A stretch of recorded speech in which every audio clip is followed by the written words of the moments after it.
이거 계속 하려고 해. 나 이거 한 8번 하고 다 알겠어. 진짜. 그냥 재밌게. 너네가 나 죽이듯이 쫓아오고. 자, 시작했어요. 아이고, 고고고.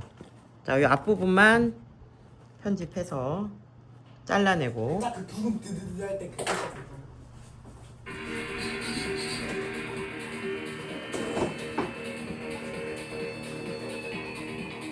자, 진지한 표정.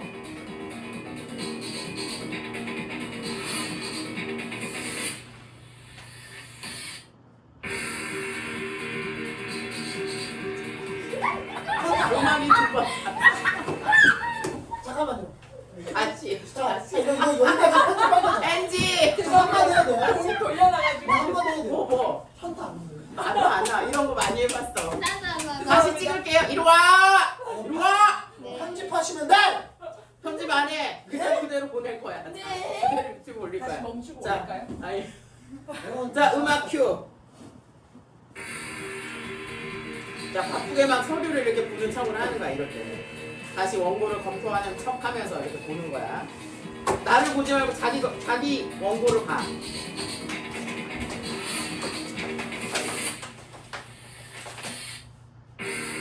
네, 시청자 여러분, 안녕하십니까.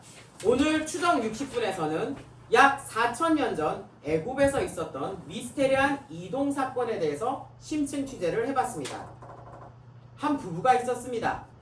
이들은 아브람과 사레였는데요. 재산도 많았습니다. 가축도 많았습니다. 심지어 애굽의 바로왕도 그들을 보호했습니다. 그런데 어느 날 이들이 갑자기 애굽을 떠났습니다.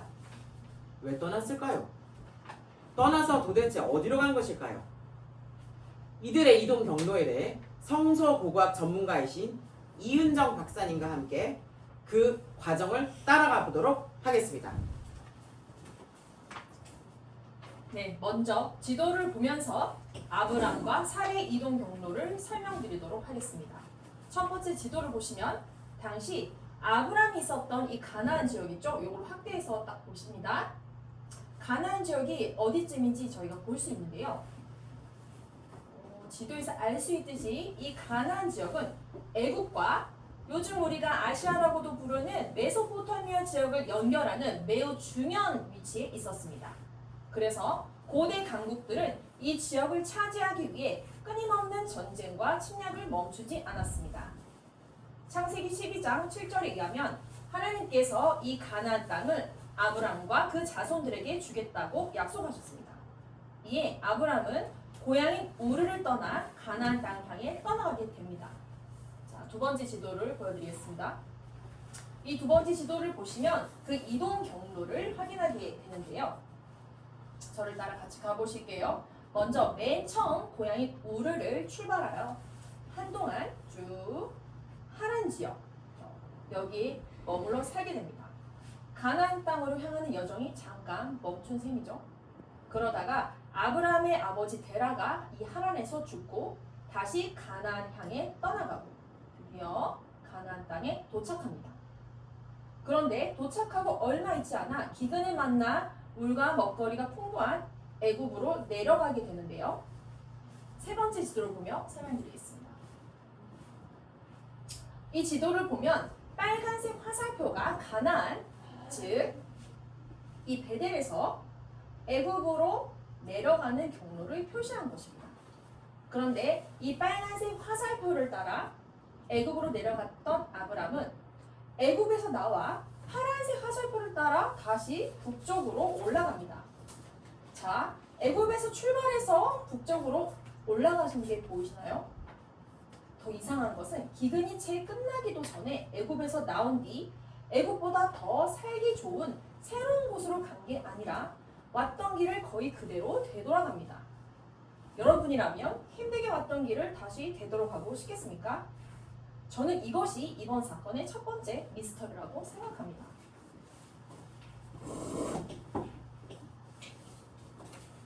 네, 박사님. 설명 감사합니다.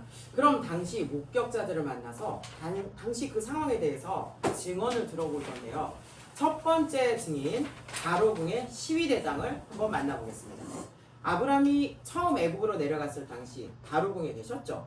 아브라함은 어떤 사람이었습니까? 바로크에서도 함부로 대하지 못하는 특별한 분이었습니다. 정말 부족한 게 없었습니다. 그런데 애굽을 왜 떠난 걸까요? 떠날 이유라도 있었습니까? 없었습니다. 오히려 머물 이유가 훨씬 많았다고 생각합니다. 그렇다면 아브라함 부부가 떠났을 때 그곳 사람들은 어떤 반응이었습니까? 다들 아브라함 부부가 미쳤다고 했습니다. 다른 나라는 기근으로 날려오는 이렇게 살기 좋은 애굽은 스스로 떠났습니다. 혹시 본인이 보기에도 아브라함이 미친 사람으로 보였습니까? 아니요, 아주 멀쩡했습니다. 애굽에 올 때보다 애굽을 떠나갈 때 그 눈빛이 더 빛났고. 그렇다면 아브라함을 움직인 건 환경이 아니었다는 뜻이군요. 증언 감사합니다. 자, 다음 두 번째 증인님 사례의 시녀를 만나보겠습니다. 사례를 가까이서 보셨다고요? 처음 사례를 보았을 때 첫인상이 어땠습니까? 이상했어요. 뭐가 그렇게 이상했습니까? 바람에서 엄청 날려서 물기만 했거든요. 근데 그 이유를 알게 됐는데 그때 유부녀였다고요. 유부녀라고요? 네. 그래서 남편에게요 다시 보내주셨어요. 아, 유부녀여서 그렇게 울었다는 얘기였군요. 그래서 남편에게 다시 돌아가고 나서는 애굽 생활을 좋아했습니까? 좋아했는지 여부는 모르겠고요. 계속 이상했어요. 뭐가 그렇게 이상한 게 많습니까? 큰 집에 나는 지나는 가을 특별 대회 정말 부족하면 없었거든요. 근데 내 마음껏을 뻔했습니다. 깊은 그음에 젖은 사람처럼요. 몸은 애굽에 있는데 마음은 그들이 바라보는 한 곳에 있는 것같습니다. 먼 곳을 늘 바라보고 깊은 그리움에 젖었다. 몸은 애굽에 있는데 마음은 딴 곳에 있는 것 같았다. 그렇다면 아브라함 부부가 바라보고 있던 시선은 어떤 다른 곳이었다는 건데, 아무튼 증언 감사합니다. 자, 이제 세 번째 증인인 네게부 지역의 상인을 만나보려고 했는데 네게부 상인이 잠깐 화장실을 간 관계로 화장실 간 김에 축사받고 올 겁니다. 자, 그래서 세 번째 증인 말고 그 다음 베델 노인을 먼저 만나보도록 하겠습니다. 저요. 자. 저. 축사받고 안 오면 그때 할게요. 자, 일단 먼저 베델 노인부터 만나보도록 하겠습니다. 자, 아브라함을 기억하십니까, 어르신? 물론입니다. 두 명이 만났으니까요. 애굽으로 들어갈 때와 애굽에서 나왔을 때를 말씀하시는 겁니까? 그렇습니다. 이전 목격자들의 증언에 따르면 애굽을 나와서 어떤 새로운 목적지를 찾아간 것 같다고 했는데 어디를 찾고 있었는지 혹시 알고 계십니까? 그게 저번주도 아브라함이 처음 가보는 새로운 길을 찾아가는 줄 알았습니다. 그런데 나중에 보니 길을 찾는 게 아니었습니다. 길을 찾는 게 아니면 뭐죠?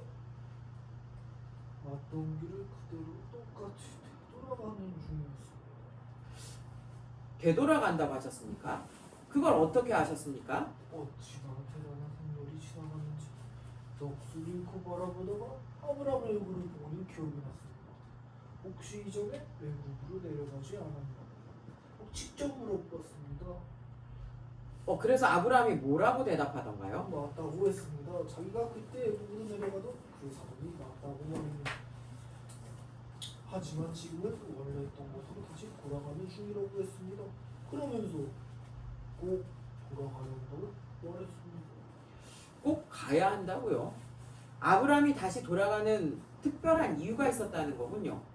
알겠습니다. 증언 감사합니다. 열시.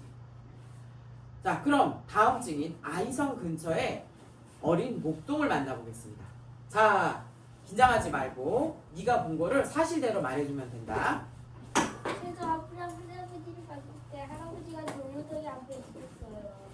돌무더기라니? 네, 거기가 하나님께 제사를 지은 것 같았어요. 그럼 네가 보기에 아브라함 할아버지가 어떻게 보였는지 솔직하게 말해줄래? 마치 집에 돌아온 사람처럼 엄청 편안해 보였어요. 그리고 오래오래 그 자리에 그냥 머물러 있었어요. 어쩌다 하늘을 올라도 보면 혼잣말로 중얼거리기도 하고요. 누구랑 대화를 하는 것처럼 보였어요. 혹시 아브라함 할아버지의 표정을 봤니? 처음 봤는데 점점 기뻐 보였어요. 솔직하게 말해줘서 정말 고맙다. 자, 방금 내계부의 상인께서 방금 일을 마치고 오셨다네요. 일을 마치고 복귀하셨습니다. 자, 우리 중요한 증인 중에 한 분인 내계부 상인을 만나보도록 하겠습니다. 자, 안녕하십니까? 숨 좀 고르시죠. 자, 질문 드리도록 하겠습니다. 아브라함을 보신 적이 있습니까? 전혀 없어요. 아, 네, 2번 봤습니다. 2번이라고요? 애국으로 내려갈 때 한 번, 다시 올라올 때 한 번. 그럼 애굽으로 내려갈 때와 애굽에서 나와 다시 올라갈 때 어떤 특별한 점이 있었다면 그때 상황을 좀 설명해 주시죠. 전혀 다른 사람이었습니다. 어떻게 다른 사람이었을까요? 내려갈 때는 쫓기는 사람처럼 불안해 보였습니다. 그런데 올라올 때는 뭔가에 이끌려가는 사람처럼 눈의 초점이 정확했습니다. 뭔가 이끌려가는 사람이라고 하셨습니까? 네, 마치 자신이 가야 할 분명한 목적지를 이미 알고 있는 사람 같았습니다. 눈에 힘이 있었고 눈빛은 불같이 빛나고 있었거든요. 그럼 애굽을 떠나온 이유는 어떤 새로운 목적지가 있었기 때문이군요. 아주 흥미롭습니다. 감사합니다. 자, 저희 서울생명수 취재팀은 목동소년을 비롯하여 많은 목격자들이 말해주셨던 그 장소를 일일이 취재해봤고 특별히 그 재단에 대해서 면밀히 조사를 해봤습니다. 자, 이은정 박사님 통해서 잠시 그 재단에 대한 설명을 다시 한번 듣도록 하겠습니다. 네, 창세기 12장을 보면 아브람이 서로 다른 두 곳에 제단을 쌓습니다. 12장 6절 7절에서 하나님께서 아브람에게 가나안 땅을 주시겠다고 약속하셨을 때 아브람이 그 당시 거주하던 세겜의 제단을 쌓습니다. 그리고 나서 창세기 12장 8절을 보면 세겜에서 다른 곳으로 이사를 가게 됩니다. 서쪽은 베델, 동쪽은 아이라고 하는 베델과 아이 사이에 어딘가에 제단을 쌓습니다. 그런데 여기서는 여호와의 이름을 불렀다고 기록되어 있습니다. 창세기 4장 26절에 셋이 아들 에노스를 낳고 그때부터 사람들이 여호와의 이름을 불렀다고 했는데 마찬가지로 아브람도 이때부터 하나님의 이름을 부르며 더 깊은 예배로 들어갔던 것으로 보입니다. 잠깐만요, 박사님 죄송합니다. 지금 생방송 중이기 때문에 좀 정숙해 주시기 바랍니다. 방송 사고가 날 수 있습니다. 야잇 하고 말하는 순간 아시죠? 자, 다시 네, 이어주시죠. 이어가겠습니다. 그런데 아브람이 애굽에서 나와 다시 되돌아간 제단은 첫 번째 제단인 세겜 제단이 아니라 바로 두 번째인 베델 제단인 것입니다. 한마디로 아브람은 단순히 원래 있던 곳으로 돌아오기 위해 애굽을 떠나온 게 아니라 하나님을 예배했던 예배의 자리로 돌아온 것이라 볼 수 있겠습니다. 사실 저는 아브람이 애굽을 떠나온 전 과정을 지켜보며 다시 베델까지 돌아온 건 아브람이 아니라 아브람의 하나님이 그를 강력하게 끌어당기신 부르심이 아니었나 생각하게 됩니다. 박사님 상당히 일리 있는 말씀을 해주셨는데요. 자, 이제 사건의 중심 인물인 아브람을 만나 직접 물어보도록 하겠습니다. 아브람 씨, 단도직입적으로 묻겠습니다. 도대체 애굽을 왜 떠난 겁니까? 처음에는 저도 잘 몰랐습니다. 또박또박 말씀해 주시겠습니까? 처음에는 저도 잘 몰랐습니다. 무엇을 몰랐습니까? 하나님을 믿었지만 아직 두려움도 많았습니다. 아직도 두려운 목소리를 들립니다. 좀 자신감 있게 말씀하셔도 될 것 같습니다. 아브람 씨. 큰 소리로 말씀해 주시기 바랍니다. 그래서 애굽으로 내려간 겁니까? 네, 기근이 오려서 두려움이 드러났습니다. 그러니까 기근을 두려워해서 애굽으로 간 건데 왜 다시 애굽을 떠났다는 겁니까? 애굽에서 깨달았습니다. 저를 지키는 것은 목적이 아니라 하나님이라는 것을. 그래서 베델로 다시 간 겁니까? 그러니까 베델로 간 것이 아닙니다. 아브람 씨가 베델로 간 것이 아니면 그럼 뭡니까? 하나님께서 저를 부르셨습니다. 저희 하나님의 이름을 부르며 이제부터 깊이 그렇다면 아브람 씨는 하나님의 부르심에 응답한 것이로군요. 네, 저는 하나님께 이끌려갔습니다.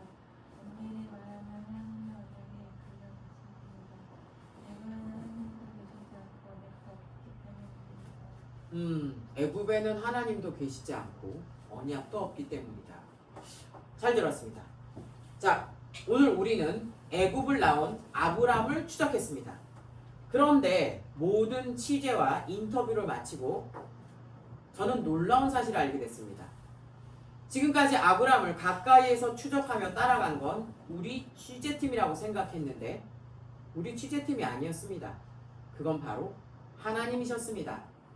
하나님은 두려움으로 흔들리는 아브람을 끝까지 추적하셨고 그가 언약과 예배의 자리로 다시 돌아올 수 있도록 그를 직접 이끌어 인도하신 겁니다. 이것이 바로 언약의 인력이라는 것입니다. 여러분 아시죠? 학교에서 다 배우셨죠? 인력이 뭡니까? 인력은 일은 자석의 N극과 S극이 서로 잡아당기는 힘을 아직 인력이라고 안 하죠. 자, 믿음에도 인력이 작용합니다. 그게 바로 언약의 인력이라는 거죠. 자, 하나님은 사람들을 부르십니다. 그리고 사람들은 그 부르심에 반응합니다. 이때 하나님의 부르심과 사람의 반응 사이에는 놀라운 인력의 힘이 생겨납니다. 방금 전에 말씀드린 바로 언약의 인력입니다. 하나님의 구속사의 역사를 움직이게 하는 건 바로 하나님과 우리 사이에 작용하는 언약의 인력입니다. 지금까지 추정 60분 특별 취재 언약의 인력이었습니다.